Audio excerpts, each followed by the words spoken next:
Let's go live now to Alice Springs. I'm joined by local business owner Sam Edelman, who's also a director of the Northern Territory Chamber of Commerce. Sam, thanks for your time. Last night, a few thousand locals gathered to discuss the crisis, the crime crisis in the town. From your perspective, it didn't last long, did it? Talk us through what happened for our viewers who might not be familiar with this story from last night. Hi, Kieran. So we've got another local business owner in town who has effectively taken it upon himself to put forward a motion to sue the NT government for a lack of duty of care. And basically the meeting last night, which was amazingly well attended, there was probably 2,500 people there, was to start that process. Now, I don't think the end game is necessarily to sue the NT government, but I think it's to really put out the message that we would like some action taken. The Alice Springs community would like some action taken by the NT government to try and resolve some of the youth crime and antisocial behaviour issues that are occurring on the streets of Alice Springs every day and every night. I don't think someone told me so it's erupted onto the sort of the national stage. You said that the meeting wrapped up. I think it was wrapped up early. I think it was only 20 minutes or so.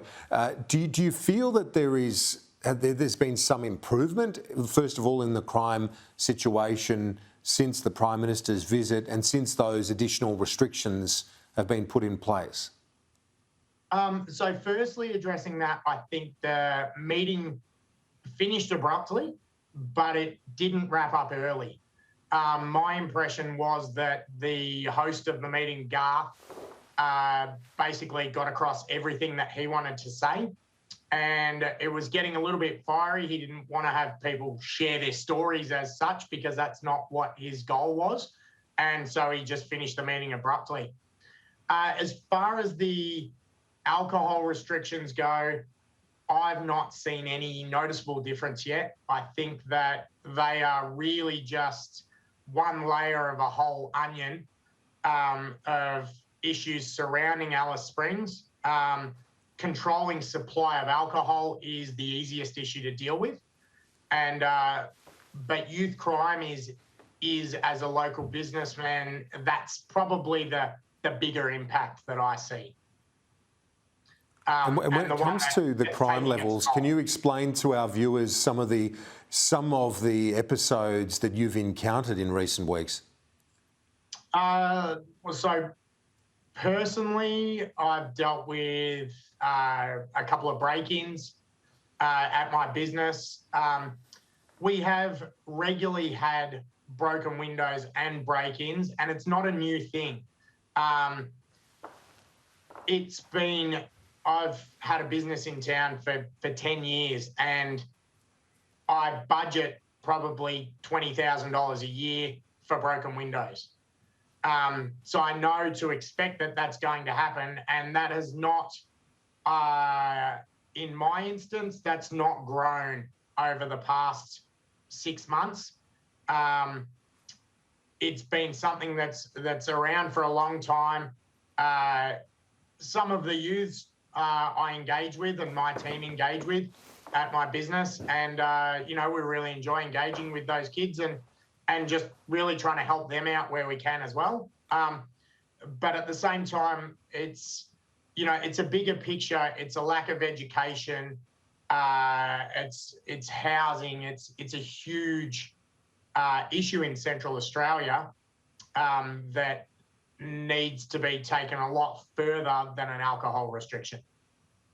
But the first move needs to be tighter restrictions. You said that was the easiest thing to do, at least to try and stem some of the damage being done. Would you agree with that? So that's the easiest thing for the government to do. But the youth crime that's a bigger issue has been around for a long time, and I feel like that's not being adequately addressed. So when it comes to the alcohol restrictions, do you support that? I support restrictions on alcohol, definitely. I don't know in what shape or form the restrictions will be most effective, but I think that also the demand needs to be tempered, because the demand is obviously driving the supply, and just limiting supply is impacting businesses, and it's impacting everyone in the community, whether they do the right or wrong thing. But there needs to be a method from the government to temper demand. There's a reason people are drinking. Maybe we need to help them to have jobs and find meaning in their lives that takes them away from that desire. When you look at the number of people that were at that meeting last night, it does show at the very least a commitment to the town, despite its difficulties, that a lot of people love the place and want it to succeed. Oh, look, Alice Springs is a beautiful town. Great community feeling, lots of events, lots of sports, absolutely incredible environment. The ranges around town. It's raining right now. I could take my camera off and turn it around and you would have an absolutely picturesque view. Alice is it's a beautiful place, and I think everyone that lives here is passionate and loves the town, and we all want to work together to resolve the issues that Alice Springs is currently facing and has faced in the past.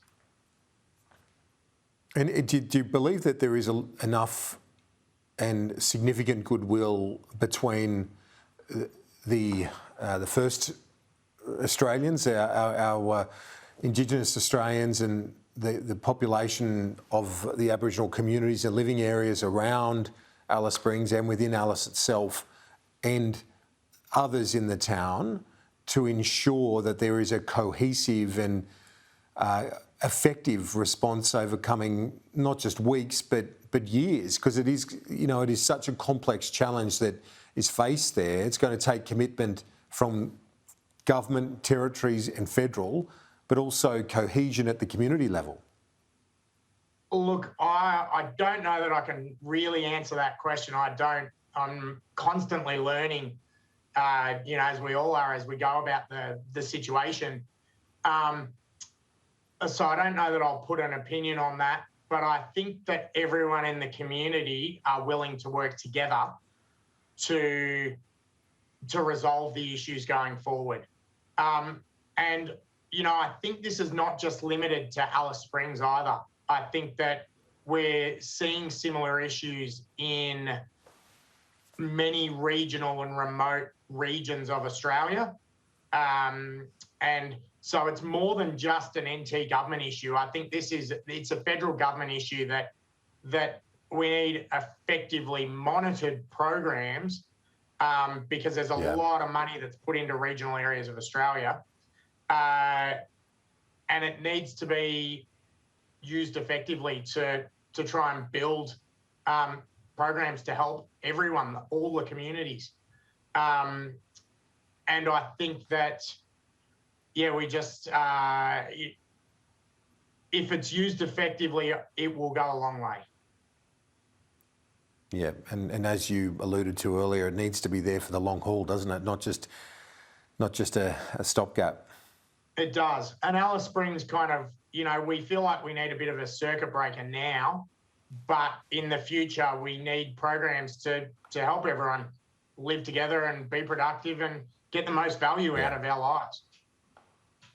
Yeah, indeed. That's all we want, isn't it? Anywhere you live. Sam Edelman, a business owner in Alice Springs. We'll stay in touch over the next few weeks and months, and hopefully we see some improvement there in that beautiful part of our nation. Thanks, Sam. Thank you.